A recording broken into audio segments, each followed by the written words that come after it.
นั่งภาวนา1 ชั่วโมงภาษาเมืองเหนือพุทธังติพุทธาเจ้านั้นผู้เจมีเราไว้สาขาแลสาธุธรรมังอีพาธรรมอนัตตาเจ้านั้น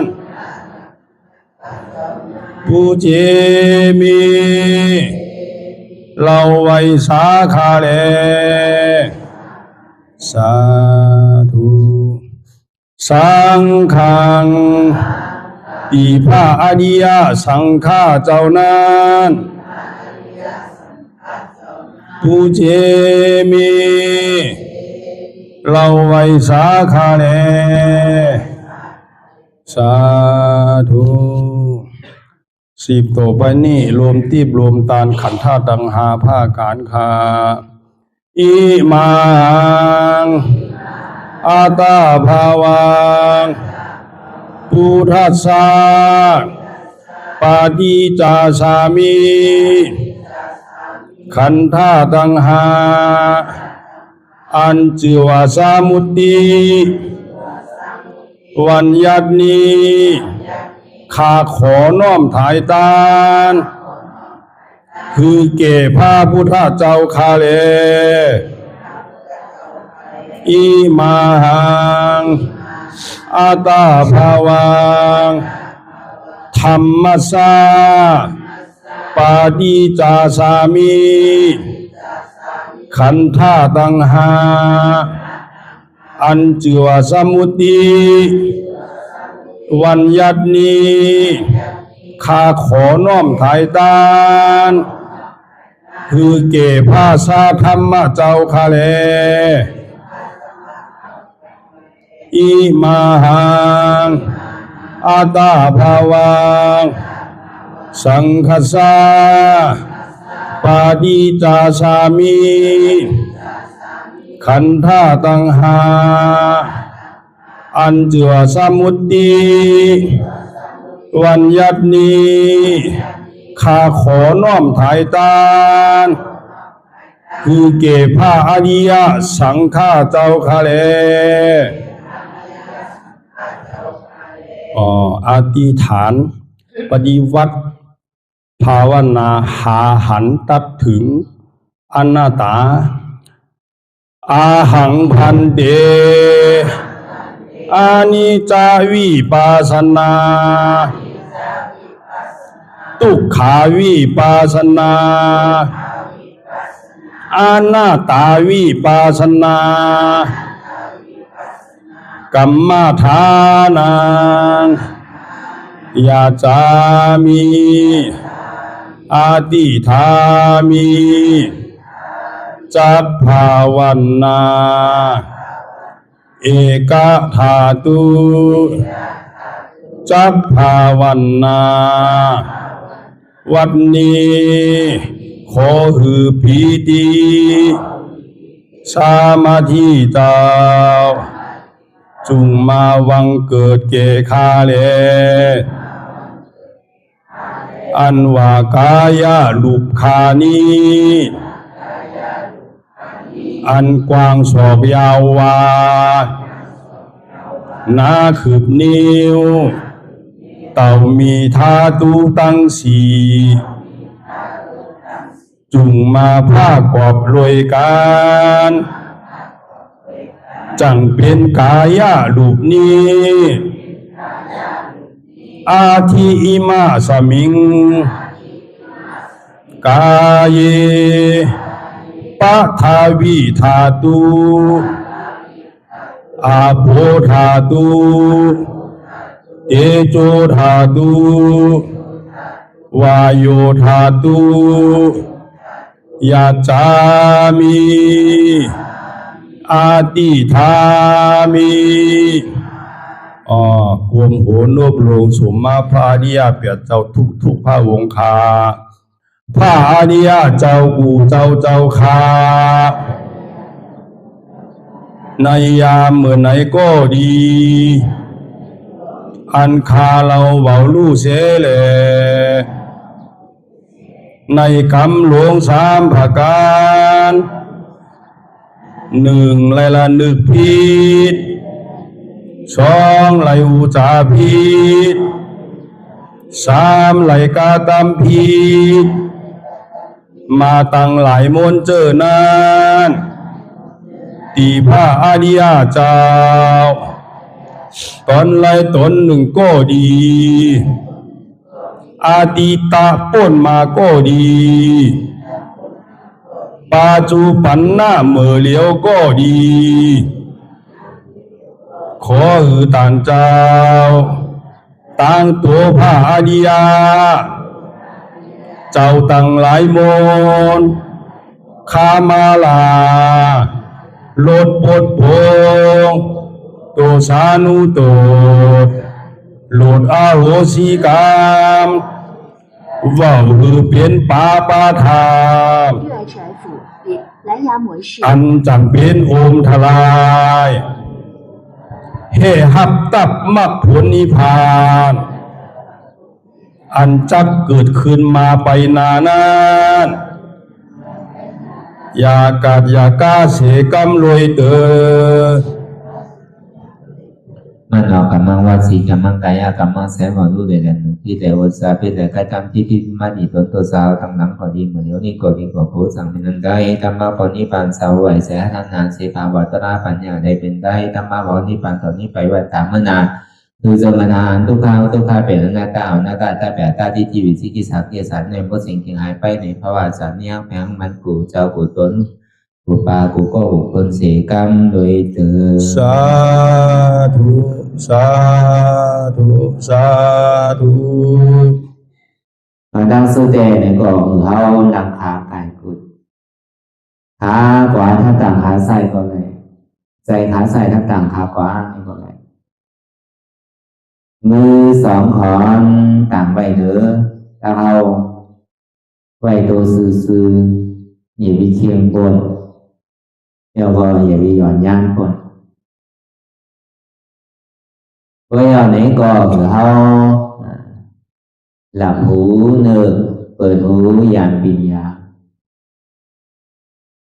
หลับตาเนิบเปิดตาอย่างปัญญา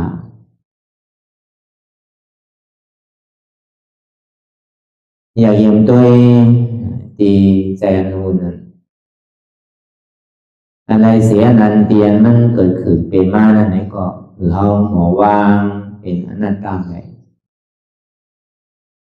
với cả đang hơi phải hắn diệt phải hắn tục hạ phải bỏng xe lén say anh đã ta tên này có tuy thì đôn họ ở quan tăng họ này có họ chuyên gia vườn vàng cỡ này có họ chuyên gia vườn vàng tài vàng này có họ vườn vàng cỡ việc này có họ vườn vàng tài xe ba họ tôi nó gặp vai lai xin hắn say หรือเขามีญาณปัญญาตั้งหันจือใจญาณปัญญาตั้งวนเจนจ้าจือใจหันสภาวะดีอันมันอุปงไหลก็เบอร์ปนดีปนเดินปนวันมาต่อถึงพ้องยามเมื่อเหลียวไหนเขามีหลองตั้งอยู่อันมันพิษมันเปิดไว้ว่าเป็นตัวเฮาเนี่ยเป็นใจเฮาเนี่ยเป็นของเฮาเสร็จเนี่ยอันนี้เฮามีลองตั้งอยู่ผิดไว้สามารถมันเป็นตัวของเฮาเจไหนอย่าไปถือมันเท่าอย่าไปถือมันเป็นอย่าไปถือมันตายถือมันห่างลีห่างล่างถือมันหนุ่มไว้อยู่สิอย่าไปถือมันเป็นย่อกาตั้งเจ็ดตั้งใหม่เดี๋ยวก็อย่าไปถือมันตายนะก็มันเป็นไรนะก็เพราะนั้นในเตียนมันหันไงหันไว้นะในเตียนลมหายใจเขาออก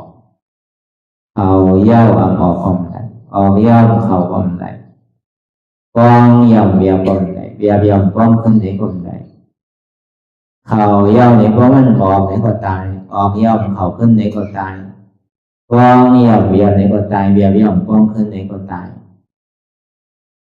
ก็ตายเย้าก็เกิดเย้าก็ตาย หรือเสียเกิดตายในมีอันใดแท้ก็ยังตึกที่มีอันเกิดอันตายอยู่ในนี้ก็ตึงติดทุกข์อยู่เพราะว่าไข่ปนตั้งทุกข์เนี่ยก็อำโลเกิดอำโลตายเนี่ยก็วันนั้นหนังสือเลยเฮาติ่มอะไรเกิดอะไรตายทางนั้นนี่ก็เฮาโลคู่ว่าอันใดเป็นอันใดเนี่ยเฮาโลหมอปล่อยว่างเฮาโลหมอโลการยึดยับกับมันไว้ว่าเป็นของเฮาเนี่ยพอเพื่อเฮามีหลองตั้งยึดยับกับมันไว้ว่าเป็นตัวเฮาเป็นใจเฮาเป็นเสียงเฮาเป็นขันธ์ธาของเฮาอันไหนก็เปิดอันหันเฮานะมันผิดไว้ลองไปวนเจนเจ้าเนี่ยมันผิดไว้เพราะวันนั้นเฮาซ้ำขึ้นมาเปลี่ยนขึ้นลองต้านหันอันมันแม่นอย่าก็ลองตั้งวนเจนจ้าอันมันไว้หันอันเตวนอันเตไหลอันเตเป็นอันเตหาอันเตไหลอันเตเป็นอันเตเขาก็สำคัญไหลเกิดตายขึ้นเนี่ยเพราะหาอันมันเตเนี่ยเพราะว่าหามันเตเนี่ยก็เขาก็ติ่มไหลเกิดป้อมไหลเกิดก้อมตายเนี่ยป้อมเกิดตายอย่างนี้ก้อมทุกข์แล้วก็เพราะนั้นเนี่ยเพราะว่ามันเป็นของเฮาเตเนี่ยเขาเย้าอย่าไปถือมันออกเย้าอย่าไปถือมันเขาป้องเย้าอย่าไปถือมันเย้าอย่าไปถือมันป้องถามว่ามันเป็นตัวของเฮาใจของเฮาเตเฮาหลอุปเปิงมันไหนก็เปว่ามันใดนี่แหละมันสันนิว่าตัวในมันใจของเก่าดูมันเป็นอนัตตามันใจของเก่ารูปะขันธาอนัตตาตัวในก็มันอ่ำใจของเก่ามันเป็นอนัตตาเพราะว่ามันใจของเก่าเนี่ยมันสัมเป็นสังรูปอันวานั้นสัมเป็นสังรูปอันวานั้นมันเกิดดับแรกค่ายย่ายกว่าที่เนี่ยอยู่ที่เก่าที่เดียวเกิดตายเป็นดูเกิดดับอำหมันอำกึมให้เป็นหรือก็เป็นกว่าแน่มันเป็นสภาวะของอยู่มันจังว่าอุปเปิงพองมันแหละอำหมันอำกึมอำว่าแหละเป็นอนัตตาสืบเป็นสืบรู้ติก็ในสองมาเนี่ยอยู่ใจเตียนมันเป็นอยู่นั่นมันพงมันปิววนดึกวนเหลือเป็นเรืองเป็นเล่า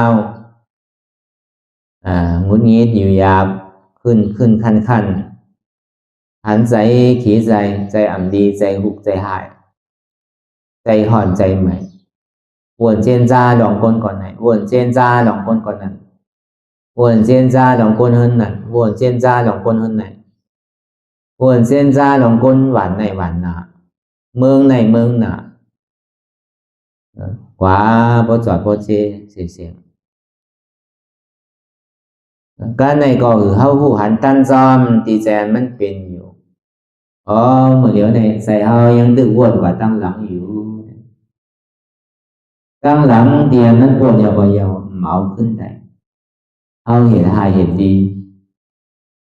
กระทำดีกระทำหายไว้ซื้อในความมันยาวอันเฮาอะไรเห็นหายอะไรเห็นลองตั้งทำดีนะตอนในกว่าในก็ติมเห็นมันจังเหตุซื้อมันในเหตุกว่าเอาปอกขึ้นได้จังหน้าในเป็นหือมันติ่มเป็นมีมาดังก็ติ่มเหตุที่ติมันยาวรู้มันจังเอาปอกขึ้นได้เอาในเหตุดีเหตุให้ก็มันเหมือนคนเดียนมันตายกว่าที่คือปอกขึ้นมาเลยตื่นขึ้นมาเลยนี่ก็มันบ้าเลยเหมือนเดียนเฮาถมน้ำลายตกลงดินเขียวต้องใส่ในดินในแผ่นดินเมืองยาวนี่ก็ตึงขี่ตึงเหี่ยวนั่นที่เขาปอกเก็บกินขึ้นก็ใจเมียวมันซึมหายไปลองตั้งหลังผลมาเนี่ยก็ในลองตั้งหน้าเดียนมันย่ำไปถึงเตอเนี่ยมือผูกมามันดิเป็นหือมูได้มือมาดิเป็นหือมูได้ปานหนามาดิเป็นสือมูได้เลินหนามาเนี่ยมันดิเป็นสือมูได้ ปีหนาซาหนามาในสันติเป็นสังมูได้ก็เบอร์นั้นไหนเตียนเท่ากับเส้นซาหลองตั้งหนานั้นมันเหมือนคนตึงนอนหลับอยู่เพราะว่ามันมึนตามานี่ก็หายกว่าเสียงหายกว่ามดมีสังเตอันเท่ากับลามบนตั้งนานcái này thì nó hẳn nhiều mưa điệu với cảm rằng buồn chứ chẳng hiệp chứ tốiอยู่gìนั้นได้สักthìมันวนอยู่gìนั้นvới cảmมันหันเตะหันอยู่กับcảmมันบนอันnàyเหมือนหือเหมือนหนังก้นตาบอดทำมีก็มันหันทำใจนี่ก็มันหูในมันเปิ่งเหมือนหนังก้นตาบอดปาลีห้องว่าอวิชชาเนี่ยทำมีหันทำใจหูก็ในใจเดียนมันเป็นอยู่มีขอบมีแดนวนกว่ากาวากาเป็นไขวนสังก็วนกว่าไขเจนจ้าสังก็เจนจ้ากว่าไขทางสังก็ทางกว่าเอามาล้อเลียนสื่อสารกันตั้งหลังตั้งหน้ามีขอบมีแดนมีมือสุดมือสิ่งกว่ากาวาการเป็นเพราะเดี๋ยวใจวาเลยมันเหมือนผุนเหมือนเท้าขี่โดดขี่ก้านเท้ากว่าที่ขุนเสียนตั้งเดียนเปิดเนี่ยมันไปเสือเดี๋ยวนั้นทีกว่าที่ขุนมุกตั้งใจอันติวเนี่ยมันเหมือนผุนมุกมันเพราะเดี๋ยวจอมใจวามันยาวที่บอกว่าก็เบอร์สีนั้นไหนแหละมันไขว่าสื่ออันว่ามานั่นไขว่าใจในก็มันใจของเก่ามันเป็นอนัตตาวิญญาณขันธะอนัตตาใจในใจของเก่ามันเป็นอนัตตาเพราะว่ามันใจของเก่ามันจำเป็นสังเป็นหอมเป็นนามธาตุนามธาตุจำเป็นหือมันใจธาตุอันเดียวเท่าหันอยู่มือเดียวมันใจธาตุสองนามกว่าธาตุสองร้อยกว่าธาตุสองคำหรอกธาตุผู้ทางกายยางธาตุมวยตอโอลึ่งมวยตอการกูอันเท่าหันตั้งนอนมันเป็นธาตุตาเนื้อเลยเวลาธาตุตั้งในดีๆเนี่ยมันเป็นสื่ออันมันเจ็บมันแสบมันใหม่มันแก่นอยู่จากนั้นเจ็บแก่นตรงตอดเนียดชานสันไหวคมไตในห้องมาเป็นวายโยธาตุเป็นธาตุลมอันใหม่อยู่อันกัดอยู่อันหนาวอยู่อันอุ่นนั่นเป็นเตโซธาตุไฟอันมันหนักอยู่แข็งอยู่อ่อนอยู่อ่อนเป็นปฐวีธาตุดินอันมันเกิดลับเป็นดูซึมหยอดจับใหญ่อันไหนมันเป็นสภาวะของอาโปธาตุนำเพราะอันเขานั่งหลับตาหาสิเนี่ยเขาหันธาตุแจ๊ดธาตุดีมันอยู่ในตัวในใจเขาก็มีอยู่ธาตุตั้งนอกเลยเป็นหรือมีหรือเจ็บแก้นบอกคือห้องหมูมันเป็นในรูปธรรมเลยนะเพราะการธาตุเต็มมันเป็นนามธรรมธาตุเดียนมันหมายมันจืดใจเลยมันแจ๊ดหรือเปิลอันมันอยู่ในธาตุตัวธาตุใจเขาเลยแจ๊ดหรืออันไหนก็มีอันไหนอันไหนเป็นจุดที่ห้อเป็นธาตุเป็นนามธาตุก็เลยสามารถเนี่ยมังขิงมังข้าวมังยามเนี่ยก็เปียวมนเซ่อยิ้มโขมังขิงมังข้าวมังยามนั่นเนี่ยก็ดีใจเปียวมนเซ่อยิ้มโขมังขิงมังข้าวมังยามเนี่ยก็หีใจมองใจดีใจหุบใจหายใจหอกหายมังขิงมังข้าวมังยามนั้นลีก็โลจ้าก็โลทุกขาก่อมใจสุขาก่อมเป็นเขามาเจนจาด้วยนี่เขามาหนังตาลาเนี่ยก็เหมือนกันเพราะไหนเจ้ามาเจ้าเนี่ยเป็นมิ้วหนึ่งเมื่อเดี๋ยวมาเนี่ยสัมเป็นมิ้วหนึ่งพอกลางวันมาเนี่ยสัมเป็นมิ้วหนึ่งพอหลาคำมาเนี่ยสัมเป็นมิ้วหนึ่งปอก1 ขิง 1 ข้าวเหมือนกัน น้องบอกว่ามันหนังกับทุกขาก็เดียวขันใส่ก็เดียวตันหูสังอ่ะน้องบอกว่ามันหนังในก็ไปเจ็บง่ายๆตึกเปี่ยวตึงมวลของมีอยู่ก็อย่ามังบอกว่ามันหนังในอับขันนะที่ว่าทุกขาก่อนใจสุขาก่อนเป็นเหมือนหนังขันนั่นหอมบะอุเบกขาเนี่ยที่ว่าทุกขาก่อนใจสุขาก่อนเป็นเนี่ยหนึ่งปองหนึ่งไรในมันย่ำเหมือนกันอันลองตั้งที่มันเป็นธรรมดาของคนในโลกาหลงเนี่ยมันเสือกันเปียวอันโมนอันเซอร์มันก็สอขาอันเปียวอันโมนเซอร์อันสุขาเนี่ยนะมันสอขามีดีไรอยู่ดีไรก็มันก็เรียนกว่าหามันหนังหือแหล่ก็ดีไรมันมาโกยกาธรรมดาของโลกาในสัมโกทุกขาเนี่ยมันเจ็บมันปวดมันขึ้นมันเดืออกเดือใจเนี่ยมันก็หาไล่ไปอยู่หาไล่หนีไล่ไปอยู่บอกว่ามันโกนะทุกขาเนี่ยสุขาเนี่ยมันสัมเสริมนะมันสัมถามว่าเป็นของดีพอมาเจนจาตัวยินดีเข้าขันไหลอย่างหนึ่งเจอหนึ่งอันเนี่ยเมื่อไข่ไหลเนี่ยมันเป็นตัณหาเมื่ออันนั้นไปไหลเติมมานั้นมันเป็นอุปทานใจที่ใจจับใจใช้ไว้ก็เปิดไข่ไหลได้ใจติดไว้หนังหือแหล่พอดีไหลมาหนังหือแหล่มันพอดีเป็นสุขาเวทนาก็ขึงการกูเจอกูลองดีไหลมาซื้อดีเหตุซื้อจู่หอมมังปอกไข่ไหลปนทีปนเด้อปนตั้งไก่ยิ้มเป็นมากก็กูเป็นมากเมื่อขู่แล้วมันคุกใจไหลนะพอมันโหลดสายมันมาเนี่ยหรือใจเนี่ยพอมันมาถามอย่างที่ก็เป็นโศกเป็นกรรมกันของเดียมันไข่ไหลนั่นสังว่ามันกูยิ้มเบิร์นเนี่ยก็มันได้จู่ไหลหอมใจเขาย่ามเป็นเรือนเป็นปีมันโจดีไหลมาอันของเสาเก่าเจิมนั่นพอไหลมายาวๆเนี่ยเปียวยาวเลยสิพอยาวห้าเนี่ยมันพอมีของใหม่มาทางสัมผัสไหลทางมันยาวอันเปียวเนี่ยมันเปียวเตะมันเปียวมือขันไหลเมื่อนไปไหลเตยมันก็ตุกข้าวไว้เท้ามันก็ใส่ข้าวยามใส่หวานใส่แห้งมันก็หาเงินหาคำก็เจอที่ไหลมากกว่าซื้อกำเร็วกันก็ใจบอกกาวัน2 วันปา2 ปาก็พออิ่มมันอย่าไปว่าต่างเสือต่างลองเติมเหมือนเสือผาห้อนเสือผาโคนุ่งโคไว้เขาเนี่ยมันหางลีนะกาขันมันก็เข้มนะก็ใส่ก็หางลีนะปีกมันก็เข้มกาขันมันก็เข้มก็ในพอหาไหนมานุ่งยาวนี่เขานุ่งก่อนปวดเนี่ยหมอก3 ปอกเข้มกว่า3-4 ปอกใช่ไหมบางปอกมันทางลีปนตีใหม่ปนตีเขาย่ำนุ่งก่อนเอาไว้สินั้นป้อมใจเป็นงานเตะงานนาเป็นปล่อยเตะปล่อยนาเอาของไข่นุ่งก็ลุ่มลาไว้สินะ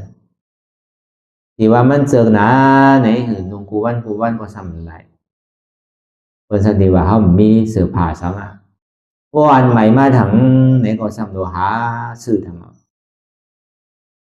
มันเป็นสินั้นนะทางดีทางง่ามันเปียกมวลเสื้อเตะนี่บอกมันจังเห็นเขาอิ่มอยู่มันใจว่าเป็นตีอันเขาไหลเอาก็ยาวใส่สองว่ามันก็ทางว่ามันหาไหลลองอันเปียกมวลเสื้อเนี่ยตัวคาเนี่ยมันไปไหลเนี่ยดีเตมันใจเนี่ยธรรมดาของโลกาเนี่ยมันเหมือนสินั้นมันมีลองตั้งทางสินั้นมันเหมือนหลังนำเลยมันไหลหลองซ้อมนำดีๆเหมือนไหลนำเหมือนนำนมโบเลยนำดิบเลยพอมาตุ่มลอกกันก็เป็นอันเดียวกันเหมือนสินั้นมันไหลหลองซ้อมนำก็ในรอพุทธลานวันนั้นในซ้ำเหมือนสินั้นมันขัดธรรมดาของโลกอยู่กับทุกขาในความโกรธทุกขาเนี่ยอยู่กับสุขาในความติดมันก็เบอร์หัวทุกขาในก็มันอยู่ไหนถึงนั่นมันเหมือนตาวันนั่นน่ะมันเหมือนลูกตาวันนั่นน่ะเพราะว่ามันเกิดขึ้นมาแล้วตั้งอยู่เพราะตั้งอยู่ก็รู้กว่าหายกว่า พอมันหูเป็นสิ่งนั้นพอมันหูเนี่ยแต่ก็เหมือนตาวันมันตึกเตียงอยู่มันตึกใหม่ตึกหอนอยู่นั่นเขาไขมันดูไว้ไขมันตกไว้อารมณ์เมื่อไรมันตีตาวันตีตกเมื่อไรเนี่ยมันติ่มใหม่มันติ่มหอนเนาะก็เพื่อเขาไขมันหายไว้ตั้งตุกขาตั้งเสียตั้งใหม่ตั้งหอนมันก็เพื่อตุกขาเขาเหมือนเจอกันสุขานั่นเนี่ยก็เขาไขมันเตียงก็ไหนพอตุกขาสำไขมันเจียวตกพอสุขามาในสำไขมันตกหาลอกไล่กูเจอกูลองหนังมันติ่มตกหนังมันบดีเตียงไว้แต่หายกว่าตั้งไรเนี่ยเพราะเอาธรรมราของโลกวาเนี่ยมันเป็นสิ่งนั้นโวยกาธรรมราอันวันสภาวะอันวันนั้นมันเป็นเหมือนหนังเขาใครใดใครเป็นก็เปิดมันอยู่มันเหนืออยู่ในอนิจจทุกขังอนัตตาหรือเกิดขึ้นต่างอยู่อย่างก็รู้กว่ามันเมียวอันดูกับการดูเมียวมันเป็นทุกขังก็การเป็นทุกขังเมียวเดียนมันอุปเปิงไหนก็มันก็ตึงเป็นอันอุปเปิงไหนก็ได้ก็เพื่อเขาเมื่อทางวางถึงมันหมั่นกึ้มทางถึงเป็นสุขาเนี่ยทางถึงเป็นอัตตาเนี่ยเขาก็ทุกขังเขาทุกขังแทนเพราะมันเหมือนใจเขามากกว่าเพราะนั้นในโลกุตละในมันหู้อยู่ว่าทุกขังในปอมากก็หือก็ยาวโกสุขาในมันใช้เป็นสื่อมีสื่อปอกก็คือเป็นมาเนี่ยก็อ่ำส้มตุกก็อ่ำขีลีก็อ่ำส้มอันนี้เป็นเมียวโลกุตละสารคัดโลกโลกะก็เป็นสิ่งนั้นเนี่ยมันเห็นสังก็ยาวนำตาลาจางตื้อกำตาลาก็ยาวมันกลัวนะตั้งทุกขาตั้งเจ็บตั้งเสียตั้งใหม่พอเบอร์หัวมันตีดูตีหายอยู่ลูกพอเห็นก่อนก็หายมันก่อนว่าหายมันนั่งก็เจ็บติดเยี่ยมหันมันหายพอไข่หายอย่าไปหนึ่งอย่าไปพื้นอย่าไปตรงป่าตรงมาอย่าไปไข่หลับลองมันดึงหายอันมันหายเนี่ยก็เปิดเขาหลักหนึ่งหลักตรงหลักพื้นหลักไข่นั่นหนึ่งกว่าหนึ่งมาไข่กว่าไข่มาวิดกว่าวิดมานั่นบางปอกไข่ตัวไข่ใจนั่นมันดีกันดูให้ปอกละเหมือนเท่าหุงเขาหุงนำหลังเก่าพอมันหาดีโพดมาเนี่ยก็โยกโล่งเลยพอภัยมันยิ่งทำเอาคืนแทนพอมันหาดีโพดมาเนี่ยมันโยกโล่งเลยเพราะเป็นสิ่งนั้นมันดีกับพดนำความพดเหมือนก้นหุงเขา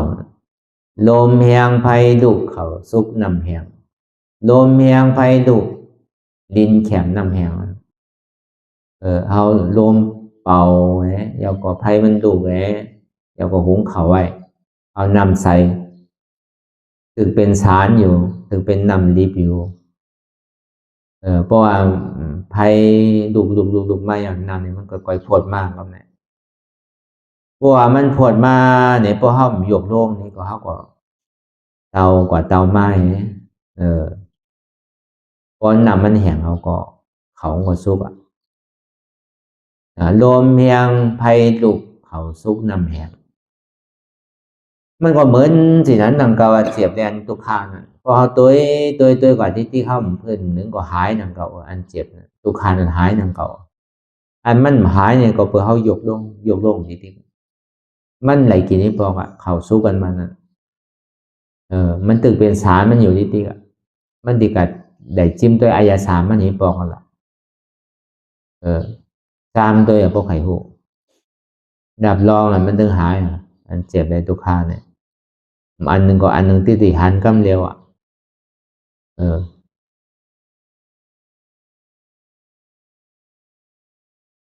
ก็บนนั้นพอในโลกุตละเด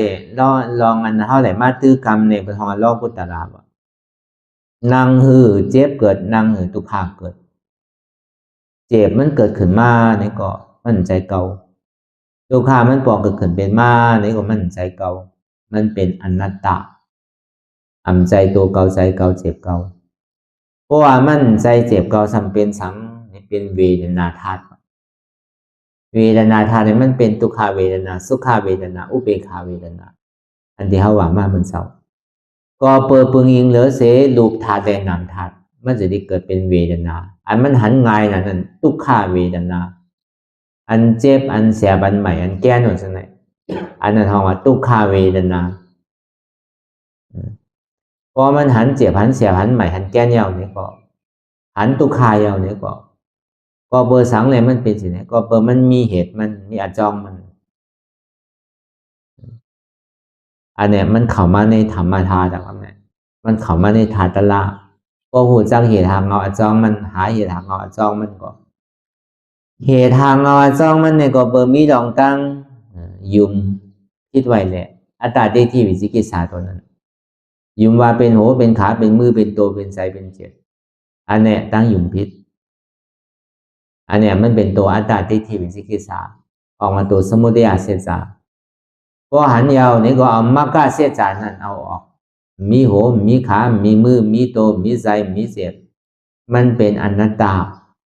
ใจตัวกรรมใจเก่าใจเจ็บเก่าเนี่ยเขาว่าเป็นธรรมธาตุเป็นธาตุตละมาดีตัวเนี่ยก็เขาวางตัวมาดีใจเนี่ยก็วางใจมาดีเจ็บก็วางเจ็บหมอหูกูเจอกูลองว่ามันเป็นของเฮาเตเนี่ยของว่าเป็นธรรมธาตุเป็นธาตุตละเป็นของเฮาเตสัมเป็นสังเป็นอนัตตาเปิ้นก็มีอนัตตาเขานั่นก็มันมีอนัตตาอันเฮาในนี่ก็มันมีอนัตตามันในนี่ก็มีอนัตตาหัวเก่าขาเก่ามือเก่าตัวเก่าใจเก่าเจ็บเก่าในก็มีเตใจของเก่าเตอุปเปิงไหลเตเป็นอนัตตาเพราะเป็นสิ่งนั้นอันเจ็บอันเสียอันใหม่อันแก่เนี่ยมันเคยเปลี่ยนคือมันเคยมาน้ำบอกก็คือนี่ก็มันตุ่มเตือ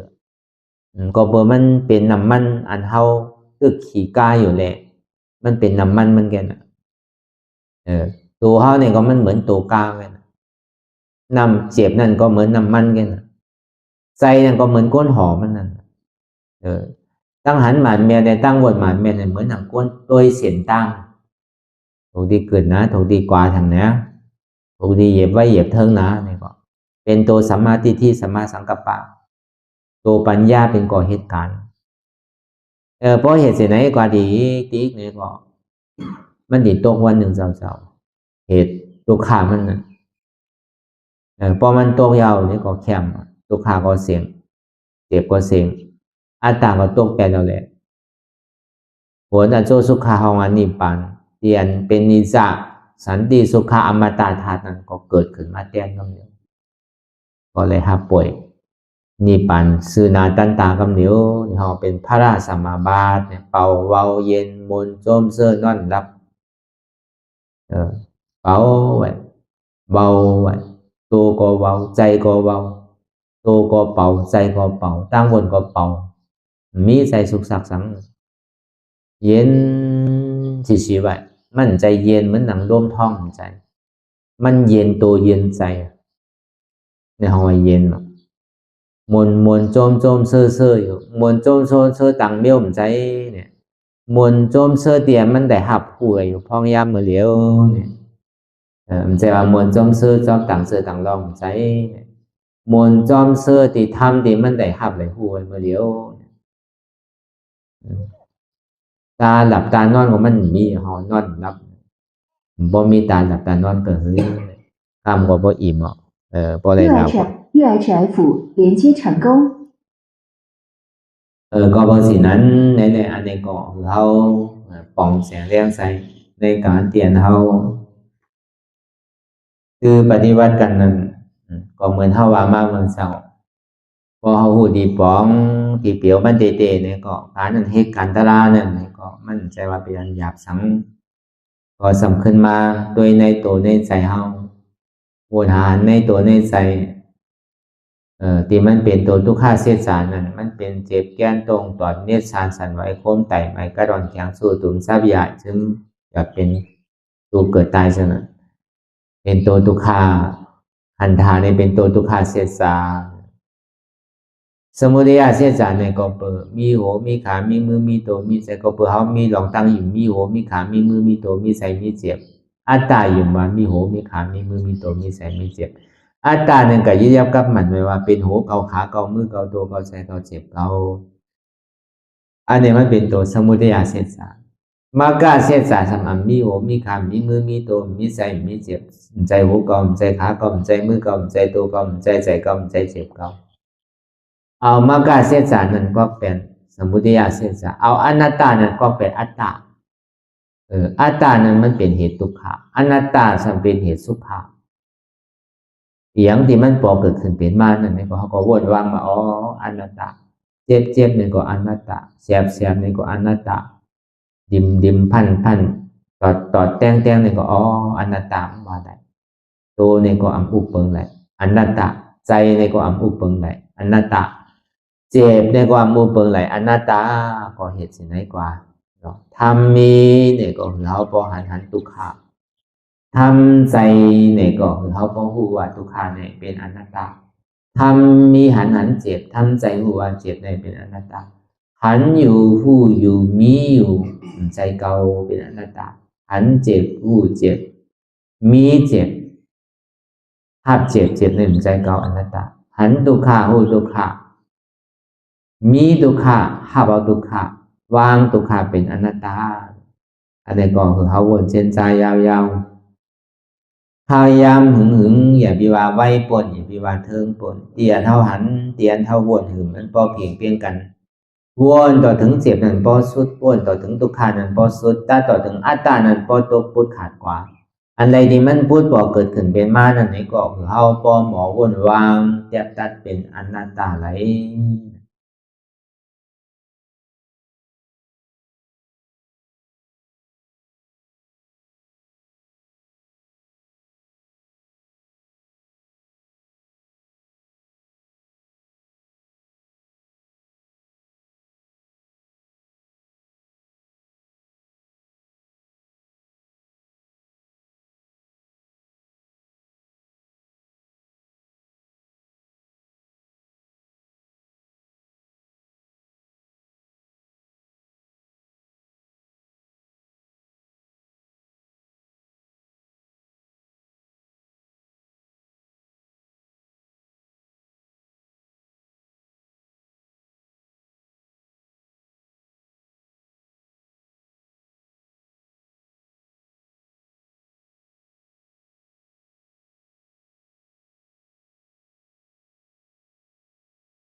หลองตังอันเป็น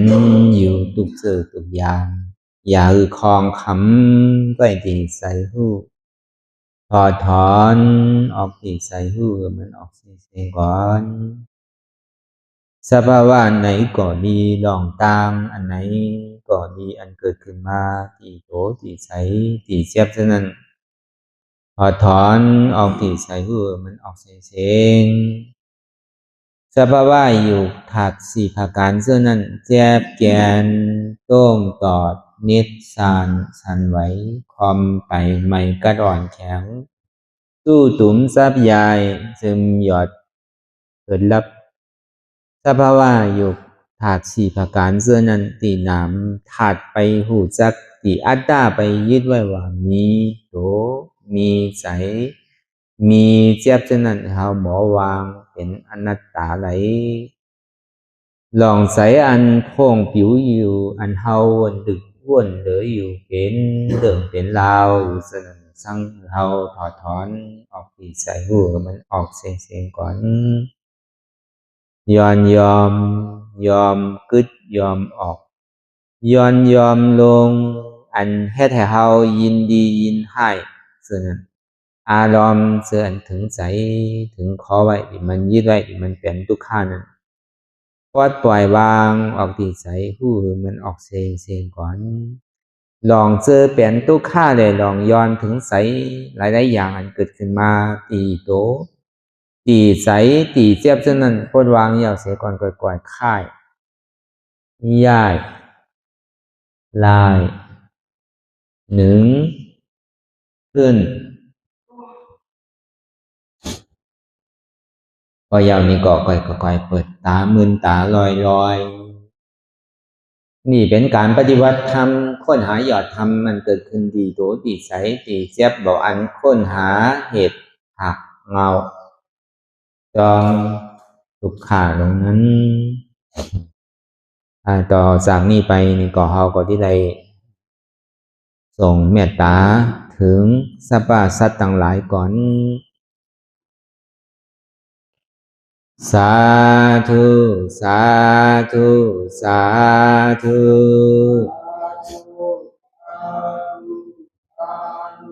ผู้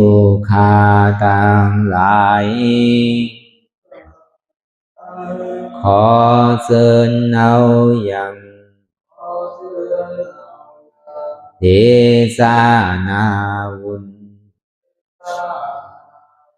ที่ผู้ฆ่าต่างหลายไล่กาตำมาแล้วในวันนี้คือว่าไล่อือตานรักษาศีลรับตาภาวนาเจริญวิปัสสนาญาณพังธรรมาเทศนานีและขอสุ่มหือมากรรมสุยังตอนโต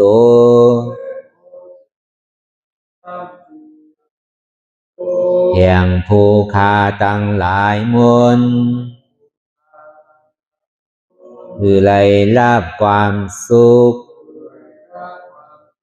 และความเจริญงอกงามและขอหือเจียวดอดเวียงแก้วยอด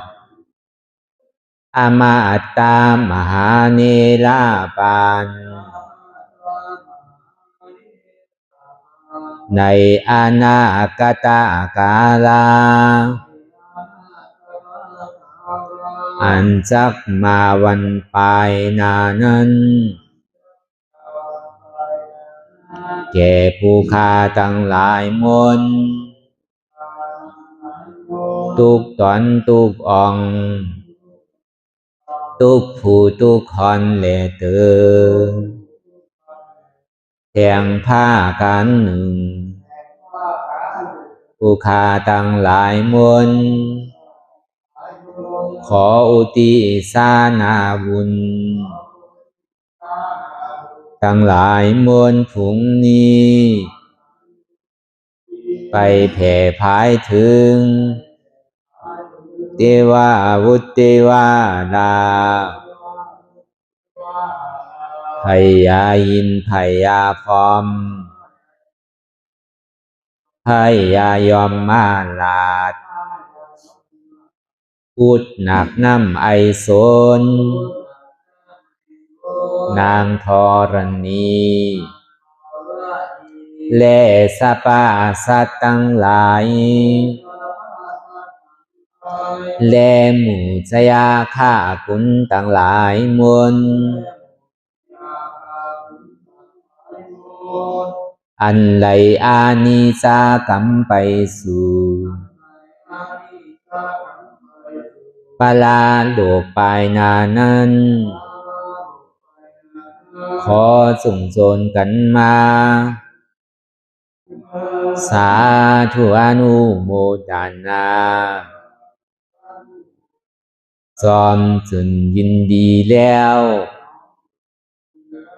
คือไรโจรกันป้อนจากทุกข์ถึงสุขทุกโตสัตเลเตอสาธุสาธุสาธุอิตังมิปุญญังอาสวะคายังนิพพานังวะหังโหนตุมาปุญญาภากังสเปสัตตานังสมาลาพันตุอิตังมิปุญญังอันเราขาไหลมาถือกรรมปฏิบัติวิปัสสนาภาวนาอาหันยอดธรรมอนัตตานิอาสวะคายังเป็นนันผาทรัพย์ตัดเปียดอาสวะสี่ภาการเสียแล้วเนี่ยนิพพานังติพานิพพานันผลตุคือไรถึงเสกรรมขามาปุญญังภากังขอนดีอันคาได้มานั่งวิปัสสนาภาวนาส่องยืนปันสเปสัตตานังแต่เอาป่อแม่พี่น้องญาติกาผู้ว่าอุปาสัยอาจารย์ครูสลาสั่งสอนมิตรเสี่ยวสหายและสรรพสัตว์ทั้งหลายมวลสมาลาพันตุคือไลลาบานีสองผ่อนบุญกับลอยผู้คาทั้งหลายมวลเสกรรมลอยเตอสาธุสาธุสาธุอิมังดานากัมมังนิพพานาปัสสะโยนตุโนนิสังอิมังศีลากัมมังนิพพานาปัสสะโยนตุโนนิสังอิมังภาวันนากัมมังนิพพานาปัสสะโยนตุโนนิสังยังกินจีกุสาดังกัมมังกาตาปังกัมมังสาเปหิกาเตหิ คาตังปุญญังโนอานุโมดันตุสุนันตุพุนตุเยเตวะอัสสามิงทาเนอาทิกัตตาติขายุกาสัตตาหนตุสัพพะสัตตานังสุขิยาตานังปานิหารันตุมาตาปิตาสุขิตาหนตุทุกขาปามุตสันตุสัพเพยาติกาสุขิตาหนตุทุกขาปะสันตุสัพเพอายาติกาสุขิตาหนตุทุกขาปะมุนสันตุสัพเพปิสาสัพเพยัคฆาสัพเพเปตาสุขิตาหนตุทุกขาปะมุนสันตุสัพเพนัคขตาสุขิตาหนตุทุกขาปะมุนสันตุสัพเพเทวาสุขิตาหนตุทุกขาปะมุนสันตุสัพเพอาจาริยุอุปัชฌายาสุขิตาหนตุทุกขาปะมุนสันตุสัพพะสัมปาทินังสามิสันตุวันตามิพุทธังสัพพังเมโตสังฆามาทาเมพันเตวันตามิธัมมังสัพพะเมโตสังฆามาทาเมพันเตวันตามิสังฆังสัพพังเมโตสังฆามาทาเมพันเตวันตามิอุปัสสะอาจาริเยสัพพังเมโตสังฆามาทาเมพันเตวันตามิกัมมาฐานังสัพพังเมโตสังฆามาทาเมพันเตวันตามิอาลาเมพัทธาสีมายังสัพพังเมโตสังฆามาทาเมพันเตวันตามิเสติยังสัพพังสัพพะทาเนสุปฏิทิตาสารีลาธาตุมหาโพธิงพุทธาลูปังสักกาลังสัตตานากาโลเกเทวาโลเกพรหมาโลเกสุมพุติเปลังกาติเปสารีลาธาตุโยเอสาธาตุโยอาลาหันตาธาตุโยเสติยังกันธากุติสตุราเสติสาเสธัมมาคันเทสัพเพสังปาตาเสติยังอังวันตามิสัพพะโสสาธุสาธุสาธุ